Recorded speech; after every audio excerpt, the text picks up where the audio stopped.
Welcome back, Desmond. You'll be happy to hear there's actually good news for once. Yeah? I've managed to locate a power source, and it's relatively close by. Up for a trip to Manhattan? Is it safe to leave? Abstergo's gotta be looking for us. Obviously, it's not safe. Can't exactly sit around here hoping to get lucky, though, can we? We need that power source. Besides, I'm sure you can cook up some way to hide our movements. Maybe. The Templars have access to all kinds of satellites and camera systems. We'll need to find a way to mask our digital signature. I can probably camouflage the van, too. But there's not much I can do for us. That's an easy one.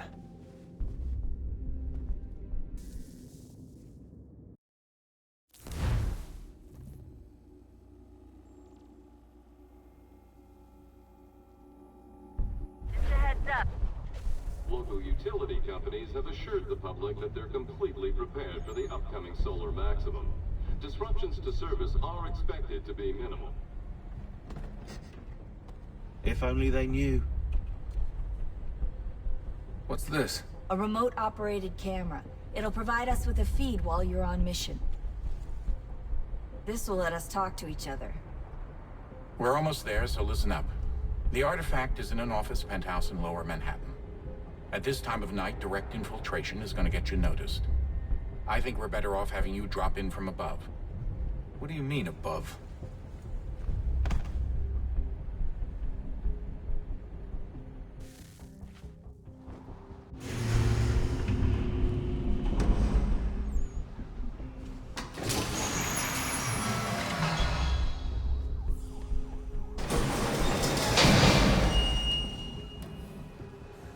Can you hear me?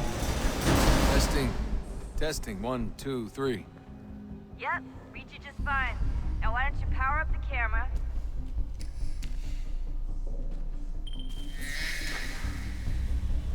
I've got pictures. Running diagnostics. Perfect. I've got a nice, strong signal.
Seriously, Sean? Fuck you.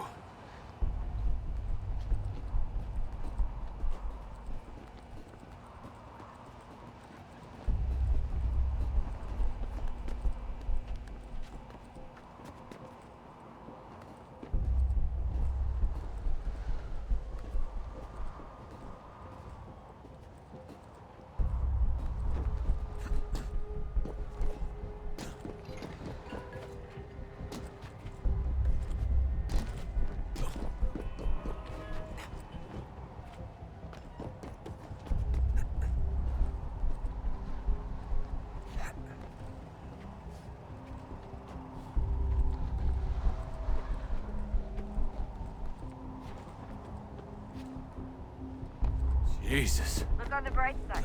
No security to worry about. And on the not so bright side, the slightest misstep means you're effectively...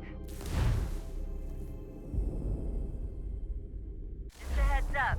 There's no elevator access from here on out. You'll have to get up there the old-fashioned way.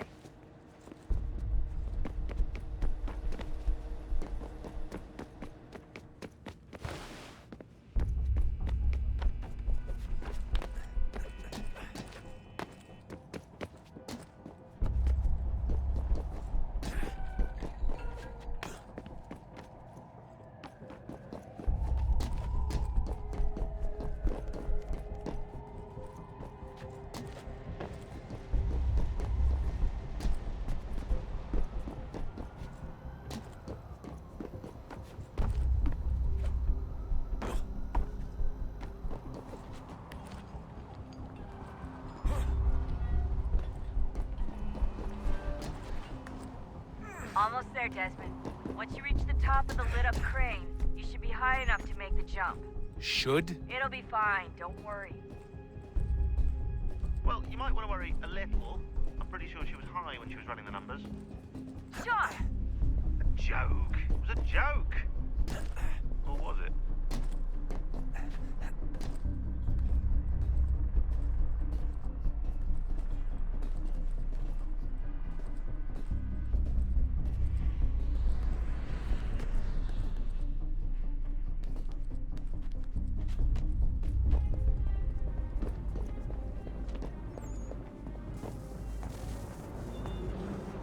Jump when you're ready, but wait for my signal to open the chute. Timing's really important here. Too soon or too late, and you'll miss the building.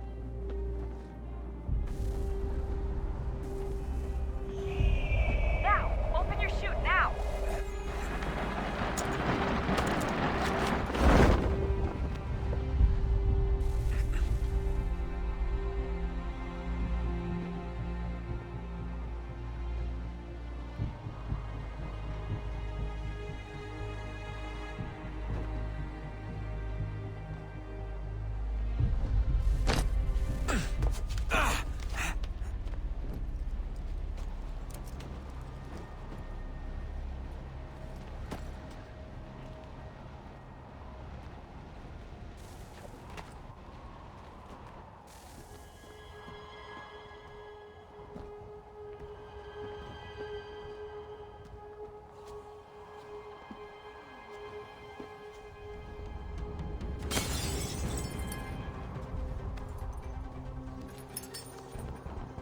That wasn't so bad.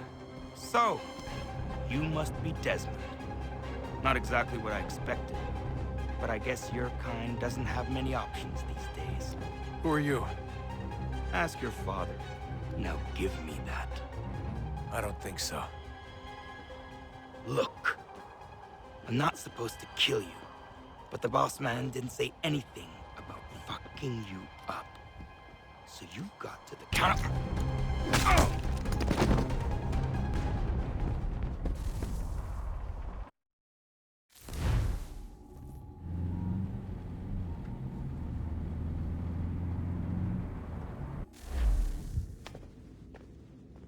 So who the hell is Daniel Cross? Believe it or not, he used to be an assassin.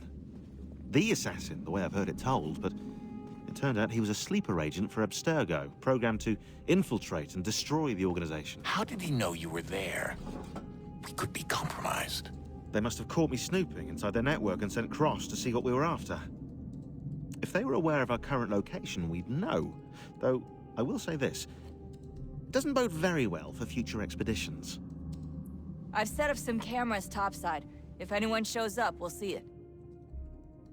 I'd suggest you go see about finding a socket for that power source. Or we can return to Connor if you prefer. All the artifacts in the world won't mean a thing without the key.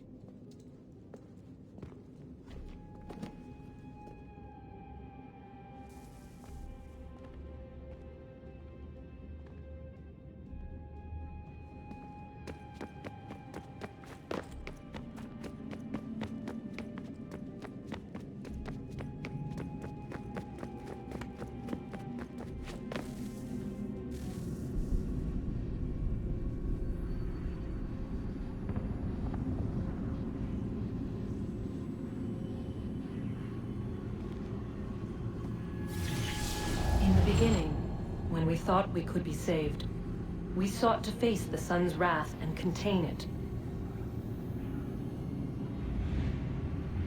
4 towers would be built to pull her fury into this place and dispel it.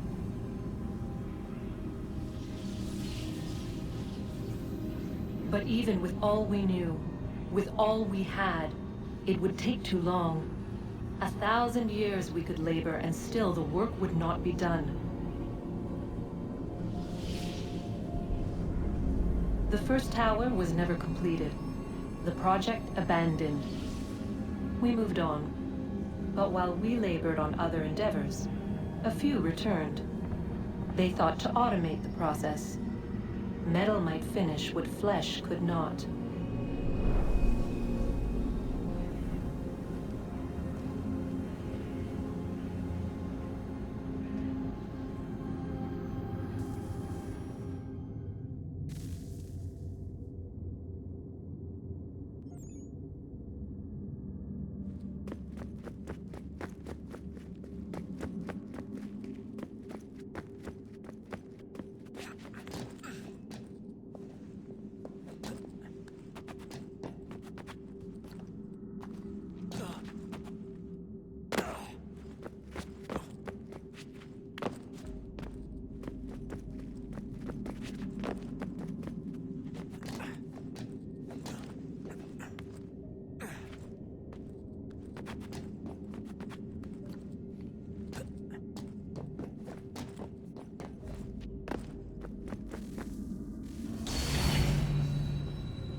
if we could not meet the sun's cruel embrace, perhaps we might rebuke it. Already we could generate fields to protect us in times of strife. But these were small and simple things. To replicate them on a scale the size of a world, we lack the energy to make it so. Half the world, they said then. It is better than none at all. We tried. Again, we failed. A quarter, they asked. Even this we could not do. A sixth, an eighth, a tenth, they cried. The answer was still the same. Perhaps in time a city might be spared. But it was time we did not have. So we moved on.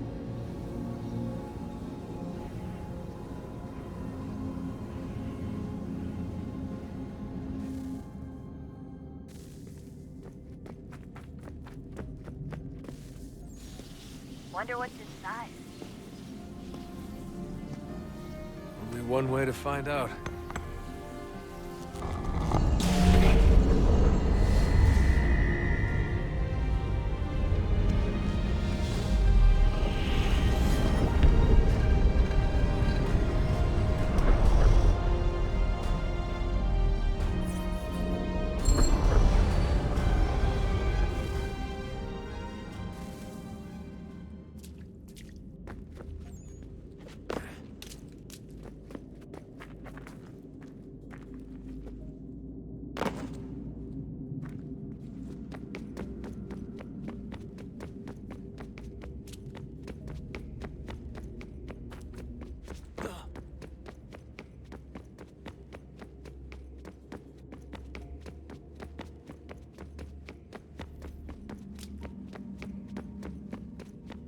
Ah, Desmond, there you are. Can I ask a favor? Maybe? When this is all over, I'd like to try turning the dial back on the Animus. Like, all the way back. To the time of the first civilization. You think it would work? There was no real loss of fidelity when you visited Altair. Then again, that was about 1,000 years ago, and I'm looking at going back at least 70,000 more. Sure, I'd be up for it. It'd be interesting to see what things were like back then. Excellent. I think it would prove most enlightening. So this is how it started. What are you up to? Just brushing up on my American history. I say history. They certainly teach you strange things in the States. Like what? Well, for all the talk of this being a revolutionary war, it was a civil one. Well, not that kind of civil. I mean, there was no America versus Britain. It was Brit on Brit action. And you can clearly see how the whole thing got started. One war gave birth to the other. You mean the 7 Years' War? Exactly. Seems the Crown overspent in its attempt to keep the French out, wound up with a great deal of debt. Believing that the colonists should help to shoulder the burden, new taxes were created. It was a reasonable request, even if Parliament was rather, well, undiplomatic about it. Well, it's not really fair to tax people for a war they didn't want any part of. What? Didn't want any part of? Did you not notice George Washington with Edward Braddock? He was right there in the middle of it. So here you have the Crown spending who knows how much money to secure a place for the colonists to thrive, and then, when they ask for a little bit of help... Right, look, think of it this way. King George and the colonists, they all go out to dinner, right? And when the bill comes, George asks for them to kick in and pay their share. Fair enough. Now keep in mind, he's been taking them out to dinner gratis for decades now. But the colonists, oh no, they insist they only had a glass of water and a side salad. Never mind the table's full of half-eaten food and empty bottles of wine. Now when the king points this out, what do the colonists do? Oh, they flip the table over and they storm out the restaurant. Probably intending to return later and burn it down. You left out the part where the king pointed a gun at the colonists and asked them to cover dinner for everyone in the restaurant. Right, yeah, interesting take. If he pulled out a gun, and I'm not sure he did, it would only have been after the 100th failed attempt at getting them to pay their fair share. But how do you define someone's fair share? Oh, well, with a war, apparently. I wonder how many other places like this exist. There are dozens of them, all over the world. And somehow no one's ever found one before us. I don't think that's true. Oh? When I was at Abstergo, Vidic talked about silencing discoveries made by non-Templars. And I'm sure Abstergo has dug up plenty. The things they must know. Regretting throwing in with us? No. Just looking forward to when we can finally trounce those bastards so I can dive into their archives. Oh, I think I found a lead on another power source. Later, Desmond. I'm in the middle of something very important right now. Just a rule. Just follow that as a rule. Son, I owe you an apology. I shouldn't have lashed out like that. You have to understand, I've never been very good at this. Never mind that we live rather extraordinary lives. Yeah, I kinda liked my ordinary one. You can't escape who you are, Desmond. So I've noticed. Look, it's silly for us to go back and forth like this. I admit, I did a shitty job raising you. I apologize, I'm sorry. But it's important you understand it didn't come from a bad place. You're my son. I love you. I guess I was so busy trying to make sure nothing bad happened, I didn't consider the consequences. Truce? I can't believe it's taken me so long to ask, but... how's Mom? She's not... No. Your mother is fine. We decided it was safer if we split up for this job. Always assuming the worst. For good reason. Can I at least say hi to her? I'm sorry, it's too risky. Maybe when we're done. Right. When we're done.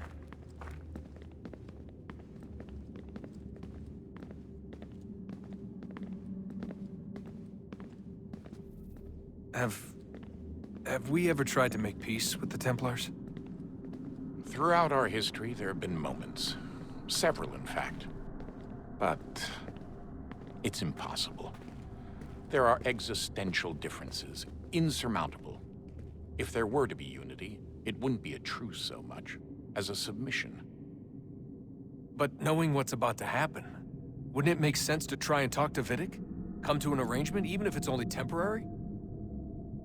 We'd all be so busy watching our backs, nothing would get accomplished. Imagine that. We're more productive at war. Well, have we ever tried sending in someone? Doing to them what they did to us with Lucy? Or Cross? We have, and it's never worked. We've sent people who were either too weak and found themselves turned, or too strong and were unable to carry out the charade. I just feel like we all want the same thing. We use the same words, but that's all they are, words. In the end, it all comes down to freedom. We seek it, they detest it. And so there's never an end to the fight. Not until one side is completely gone. Is that even possible? Probably not. Our two groups have existed in one form or another since, well, since forever. But things can be better than they are. And that's something. Did you look for me, Dad? When I was gone? Every day. Come on. I mean it. Every night I'd look, searching for your name or variations of it, hoping you'd slip up. Abstergo only found you first because they had better access. A few more days and it would have been me. Well, I'm here now. And I'm glad. Do you think Lucy regretted what she was doing? I used to think I knew her well, but clearly that wasn't the case. So I really can't give you an honest answer. She seemed so sincere, though. Like she really wanted to make a difference. Yes, well, when I first met him, I thought the same thing about Cross. It just keeps happening over and over again. What does? Everything. Don't get weird on me, Desmond. No, it's fine. I'm fine. Don't worry. All right, then. You should think about getting back in the Animus. We've got to find that key. We should probably get back to Connor.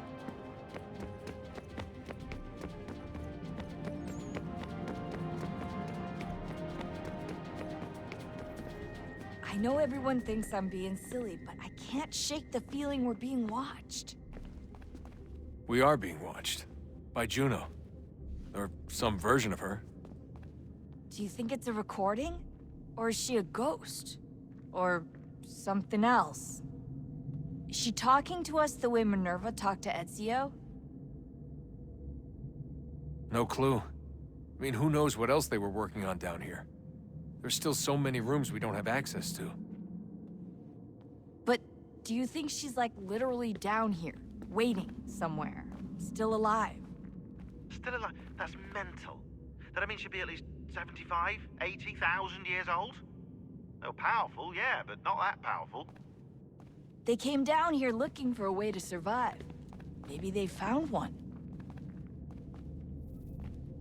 Was it weird seeing Cross? What do you mean? It's different for you. You don't know about what happened, I guess.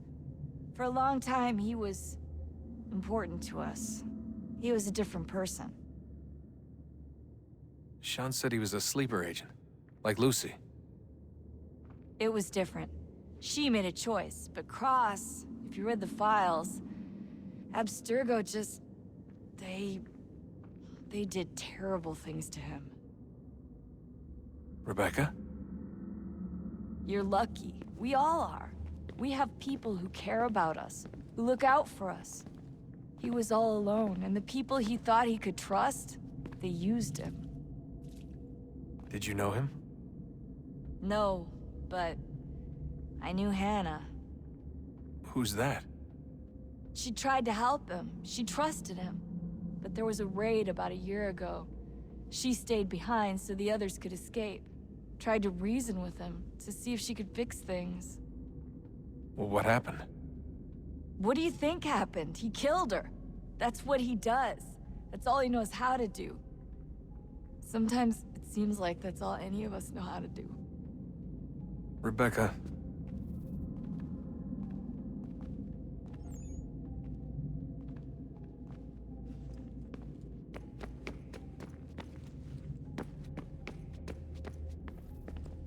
I just want to be alone right now.